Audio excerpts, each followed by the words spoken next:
Vamos falar sobre vaidade. Lembra que eu te falei no começo do programa? Então, você já pensou em mudar de visual?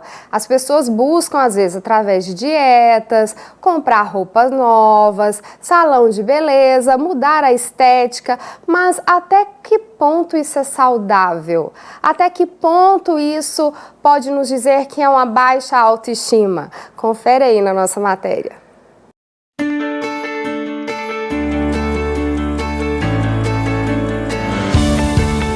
Você já pensou em mudar o seu visual?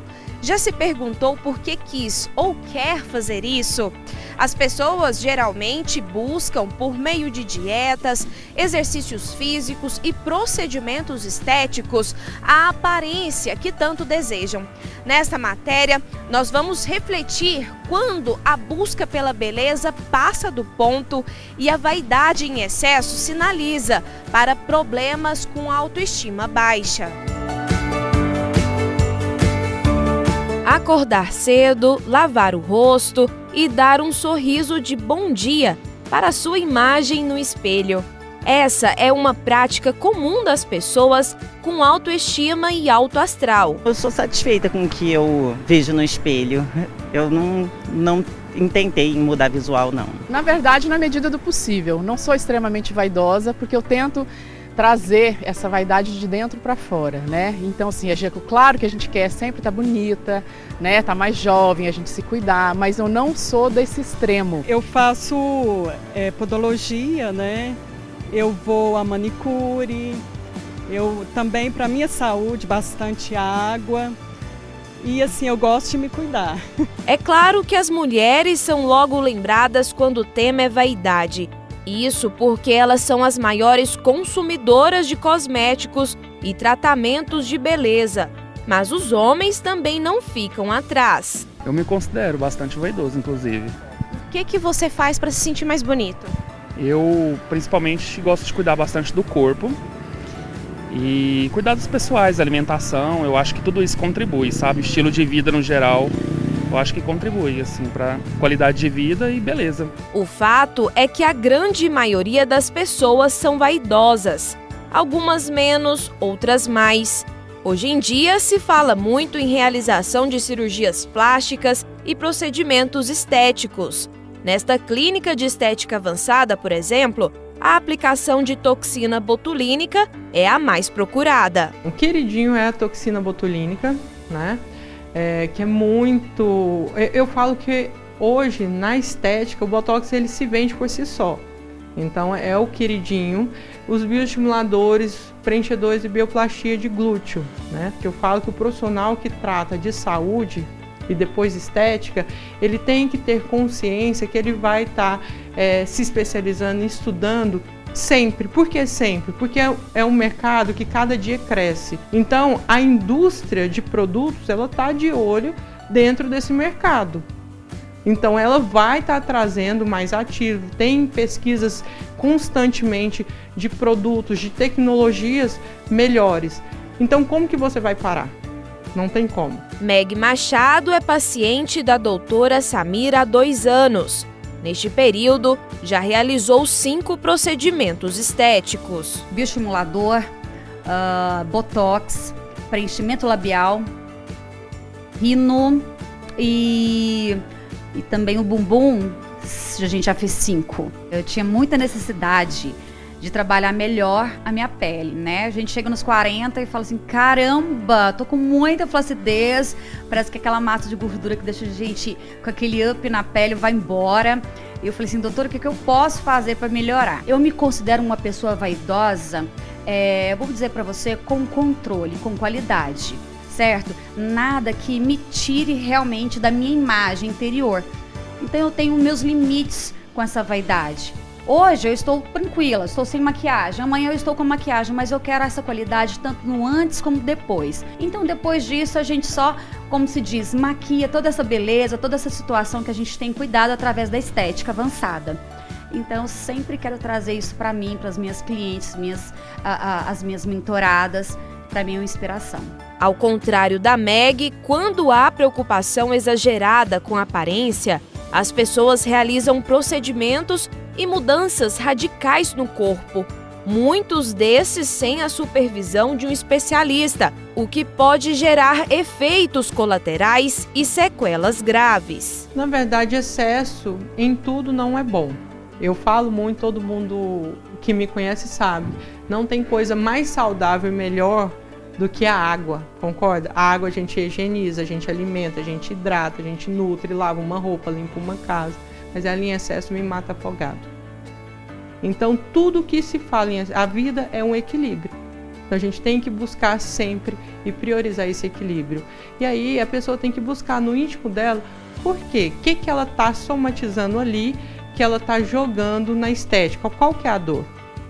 Às vezes, ela pode buscar um profissional, um psicólogo, ou que seja um amigo, mas que ela se encontre. Porque isso é muito importante, a gente tem que se encontrar, senão a água que a gente hidrata às vezes nos afoga. A vaidade é algo que diz respeito à preocupação que uma pessoa possui consigo mesma, sobre suas habilidades e especialmente sua aparência. Como já falamos, é algo que quase todos possuem, só que em níveis diferentes. Mas até onde vão os limites da vaidade? Esta psicóloga explica. A vaidade positiva, ela vai trazer uma boa autoestima. Então é quando a pessoa ela consegue cuidar de si em amor, né? E é como a Bíblia diz, nós temos que nos amar para depois aprender a amar ao próximo. E isso pode ser um sinal de uma autoestima saudável, o que é um ponto positivo maravilhoso. Agora nós temos a vaidade que traz pontos negativos, que é justamente o oposto de uma boa autoestima. Então existem pessoas que por terem uma autoestima baixa, ou seja, uma estima por si mesma baixa, nós dizemos até que são carrascas de si mesmas, então elas buscam uma vaidade excessiva para compensar isso, mas não é a demonstração de uma autoestima saudável. Pessoas que às vezes são assim, até tem toque. O que é o toque? O transtorno obsessivo compulsivo com a minha aparência. Então o toque não é só em atitudes ou em pensamentos, mas na forma como eu me porto. Então poderíamos dizer que a vaidade ela pode ter mais pontos negativos até do que pontos positivos. Não existe problema em querer mudar alguma coisa que incomoda. O problema é quando esse desejo vai muito além de melhorar o que não gosta e tornar-se uma obsessão. Para alguns, isso pode parecer frescura e até mesmo exagero, mas as doenças da beleza são reais e cruéis. A vaidade é uma sementinha que pode desencadear uma série de sintomas e sinais, inclusive transtornos. Quando a pessoa está muito vaidosa ou alimenta muito isso, ela fica muito mais ansiosa, muitas vezes deprimida, muitas vezes desenvolve transtornos obsessivos compulsivos. Ela pode desenvolver, por exemplo, um transtorno chamado transtorno dismórfico corporal. Ela dá muita atenção a uma parte do corpo e vive em função daquilo, fica refém daquele aspecto da beleza dela, como se aquilo lá a definisse.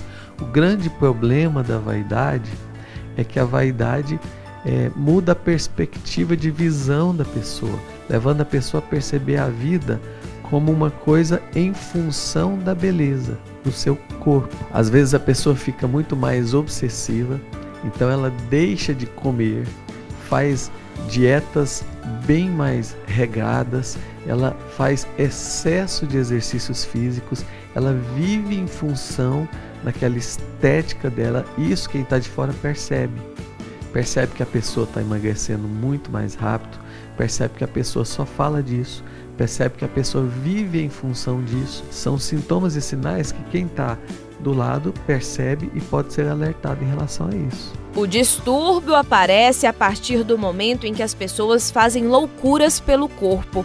Segundo o psiquiatra, o comportamento de uma pessoa com vaidade em excesso pode ter sido causado por traumas no passado. Tem uma frase corrente muito conhecida que diz assim, todo excesso esconde uma falta.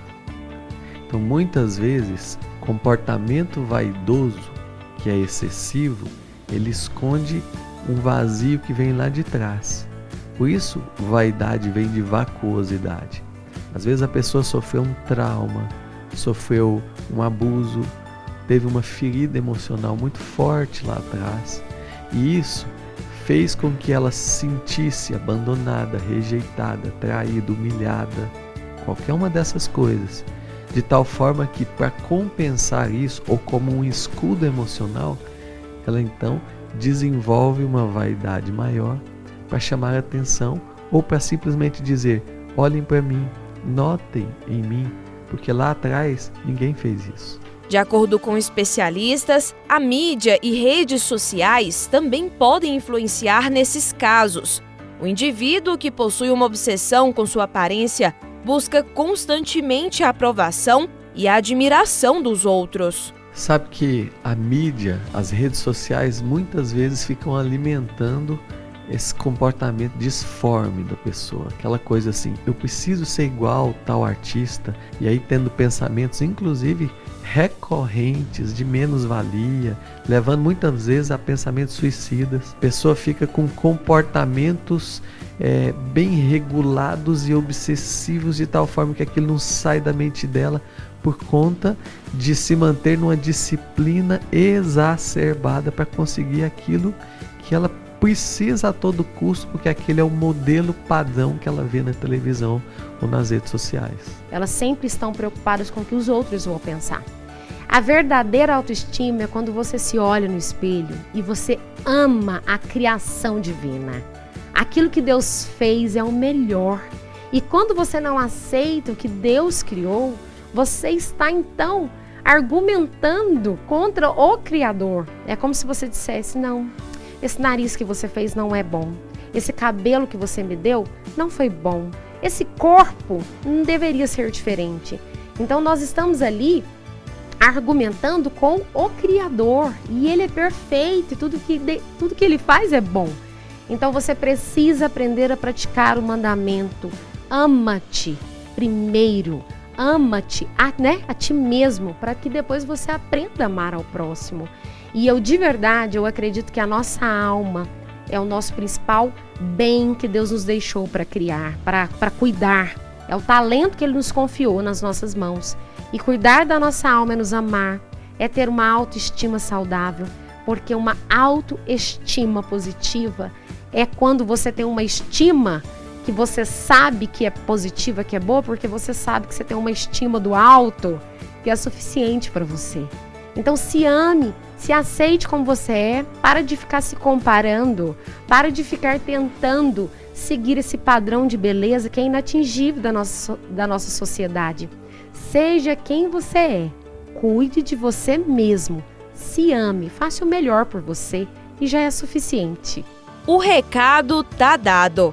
A vaidade é uma fera que deve ser controlada e, em excesso, pode cegar, colocar tudo a perder. E, na falta dela, pode ser a pitada que faltava para a autoestima. Perceba o quanto sua vaidade é nociva ou não. Identificar o problema é o primeiro passo. Não deixe de procurar um acompanhamento com psicólogo ou até mesmo com médico psiquiátrico. Há pessoas autocríticas que se condenam demais, destroem a própria autoestima, saem de um extremo a outro. Gerencie melhor suas emoções e seu julgamento sobre você. Troque a vaidade por validade. Na vaidade, somos oco. Na validade, temos força e poder.